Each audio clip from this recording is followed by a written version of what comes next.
Johnny! The Fantastic Four have a fantastic rogues gallery, but which of their heavy-hitting baddies would you say is the most powerful? There's a lot of options to choose from, as Marvel's first family has racked up quite an impressive slate of superpowered villains over their long history. Today's video is all about ranking their most powerful villains and discussing what those power levels might mean for the future of the MCU. How does Doctor Doom, Galactus, Annihilus, and Super Skrull all stack up against one another? Let's find out right now.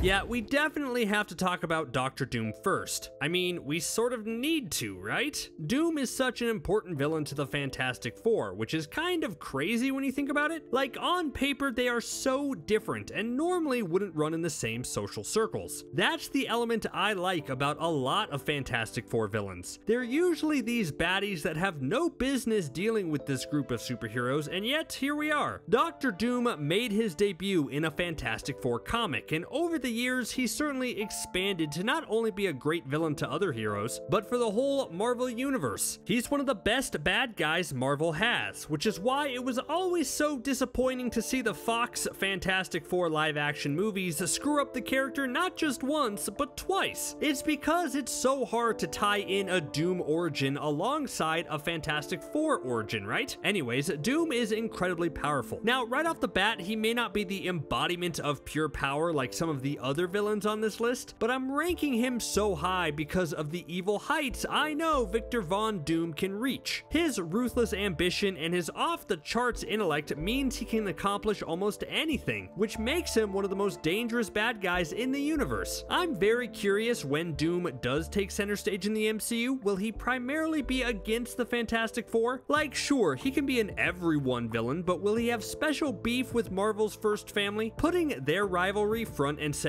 could provide the backbone for Secret Wars, which would be pretty awesome.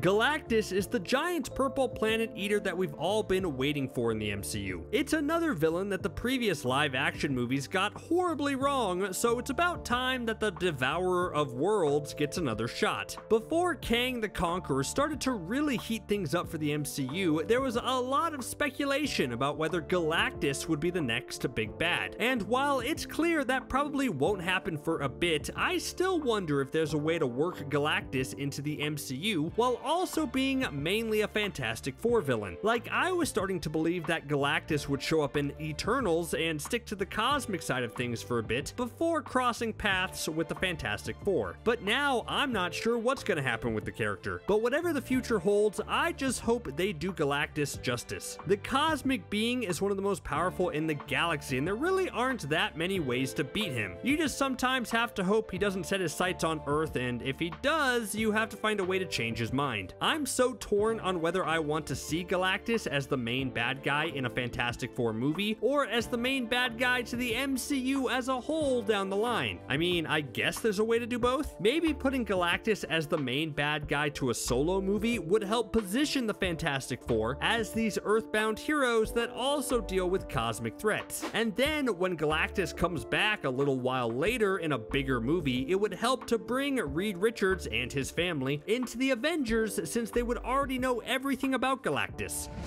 Kang the Conqueror is going to be the big bad of the upcoming Kang Dynasty, and he has the potential to be the greatest villain the MCU has ever seen. He's also an excellent Fantastic Four villain. What's fun is that, like Doctor Doom, Kang sorta made his first official appearance in a Fantastic Four comic. When we first meet the man who would be Kang, he's going by Pharaoh Rama-Tut in ancient Egypt, and the time-displaced Fantastic Four meet up with him and have to battle it up. Of course, one thing leads to another, and eventually the villain reinvents himself as Kang the Conqueror and goes on to become one of the greatest Avengers villains ever. But he started off battling the Fantastic Four. It's a little fuzzy given all the time variants of Kang, but that's the general gist. Plus, Kang's real name is Nathaniel Richards, who has a family connection to Reed Richards, which always makes those conflicts even more interesting. Man, just in these first three villains I've named, we've had a tyrant of a country, a cosmic entity who eats planets, and now a time-traveling genius. And we're about to get into some multiversal threats as well, which just goes to show how varied Fantastic Four villains can be. And once again, with Kang having a history of being sort of related to Reed Richards, it could make the Fantastic Four central to the Kang Dynasty. The Beyonder is one of the most powerful beings in the Marvel Universe, as he exists as a member of a race who chill outside the multiverse, and normally that should put him at the top of any powerful villain list. But given that the Beyonder isn't directly a Fantastic Four villain, but has engaged with them a few times, I thought it was only fair to put him here on this list. There really aren't any words to describe just how powerful the Beyonder can be. He's the architect of Secret Wars and is able to alter reality on a whim. You just gotta hope he doesn't wake up one day and want to turn everyone in our universe into hamsters or something, or else we'd be in trouble. He's usually busy though, pondering what it means to be human or having free will to really mess with us that much, but he's still one of the biggest threats in the entire universe. But the type of power that the Beyonder can exert is actually the perfect challenge for Reed Richards and his big brain. How do you outthink and outwit someone with unlimited power? That's what makes any conflict with the Beyonder pretty fascinating. And I realize all of these have been a little unfair to the other members of the Fantastic Four. All of these villains really make great Reed Richards baddies, but not so much as a team threat. There will be more of those as this list goes on, but we are remaining Reed-centric for a little while longer. Hey, look at that, another all-powerful being who made their first appearance in a Fantastic Four comic. So yeah, Doom, Galactus, Kang, and now Molecule Man all have gotten their start with the Fantastic Four, which just confirms how much these Fox movies have messed things up, since these guys should be front and center of any superhero movie franchise. Anyways, we're talking about Molecule Man. Now, this is actually an instance where Molecule Man started off as a relatively low-level Fantastic Four villain. Like, his name was Owen Reese, and originally in the comics, he was just another scientist who went through a horrible accident that gave him superpowers. He turned into a villain who could control the molecular structure of anything and eventually crossed paths with the Fantastic Four, who were warned about how dangerous he could be from Uatu the Watcher. This is actually kind of a fun first fight. The Fantastic Four realized that Molecule Man couldn't alter the molecules of living things, so they covered themselves in plaster and posed as statues so they could ambush him. Of course, later on, Molecule Man's history was retconned a bit by saying he actually was infused with the Beyonder's powers, and then they made him one of the most powerful beings in the universe. So again, he's not ranked higher because when he was just a pure Fantastic Four villain, he was your run-of-the-mill baddie. But then, years later, they realized having someone who could control the molecular structure of reality was a pretty dangerous power, and upgraded the guy. Fun times. I'm always a sucker for alternate reality versions of heroes, which is why the Maker is a great villain. He's the ultimate version of Reed Richards from Earth 1610, and thanks to a few key differences, this version goes crazy and turns evil. Now, while the Maker might be one of the most dangerous villains in the Ultimate Universe, his name is by far one of the worst. I mean, come on, the Maker? What was your second choice? Scrotum hat? Does that really strike fear in anyone's heart? I have a villain named Psycho Man coming up on this list, and who would you be more afraid of? But even though his name isn't the greatest, he's still an evil Reed Richards, which means he's one of the smartest minds in his universe. We might never get superior Iron Man in the MCU, but with the Fantastic Four poised to take center stage over the next few years, maybe that means we could get the Maker in the MCU instead. Again, there's something about evil versions of heroes that I just love to see. It's why I loved Doctor Strange versus evil Doctor Strange in Multiverse of Madness.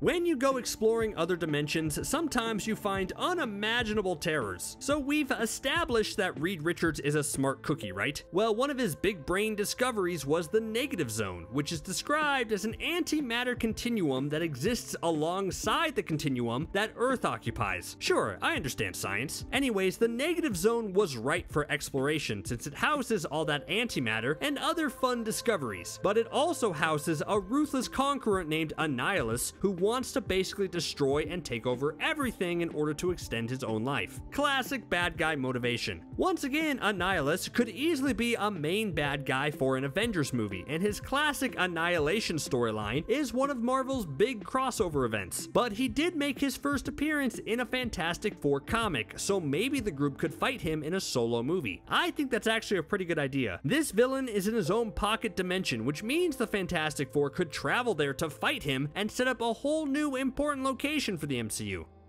So Aren is part of the Watchers, only he's just not as well known as Uatu. But come on, if they wanted to be, the Watchers could be an incredibly scary race of interdimensional beings. I'm glad not more of them are bad guys. Aren is actually Uatu's nephew, and he basically represents what would happen if the Watchers had the urge to interfere with human events. Aren became fascinated with the Fantastic Four, and even worked with a supervillain team known as the Frightful Four in order to get closer to them and collect their tissue samples. He isn't so much of a, hey, I'm evil and want to destroy you sort of bad guy, but rather he was more curious in collecting those tissue samples in order to clone the Fantastic Four in order to replace the OG team so Aren could live out the team's previous adventures and have a lot of fun while doing it. It's a creepy fan backstory, which is pretty awesome, and I would love to see more Watchers in the MCU.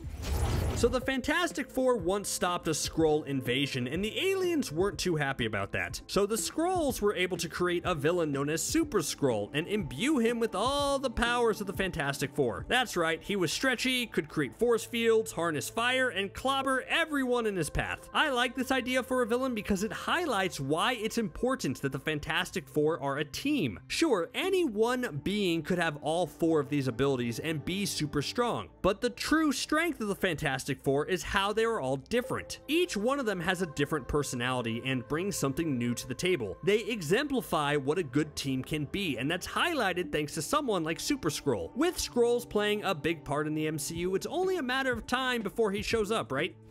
Namor has always been an interesting character because he's been both a hero and a villain, and he actually showed up in one of the earliest Fantastic Four comics in issue number 4. In that arc, Namor is furious that his kingdom was destroyed by underwater nuclear testing and decided to take it out on New York by unleashing a giant water beast to destroy it. The Fantastic Four had to step in to put a halt to Namor's plans, and thankfully, New York is not a pile of rubble thanks to them. The way they beat the monster is quite scientific. The Thing strapped a nuclear bomb to his back and jumped into the monster's mouth. Problem solved. I kind of wish this was how the Thing solved all of their problems, don't you? The Thing is already pretty strong, but the Thing with a nuke strapped to his back? Watch out, everyone.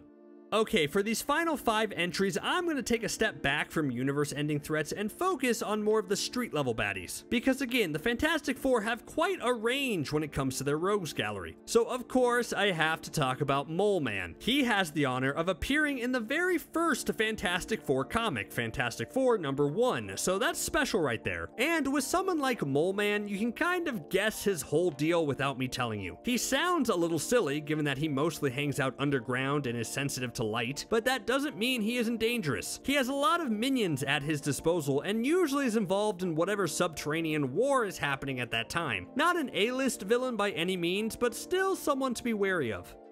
The villain Wizard has a misleading name. You think Wizard is some sorcerer or something, but nope, just a really smart dude who could invent cool futuristic inventions and use them for a life of crime. Okay, I guess it kind of makes sense because he was a stage magician who used his gadgets to perform magic tricks, but then he got bored and became a bad guy instead. He started off as a Human Torch villain, which is nice because most of everyone I've spoken about on this list mainly hates Reed Richards. But Wizard also was part of the Frightful Four, which is the villain team I mentioned earlier, and I think that's about right. Wizard is not powerful enough to be his own super dangerous and menacing villain, but as a team where he's surrounded by other competent bad guys, he can be quite a threat.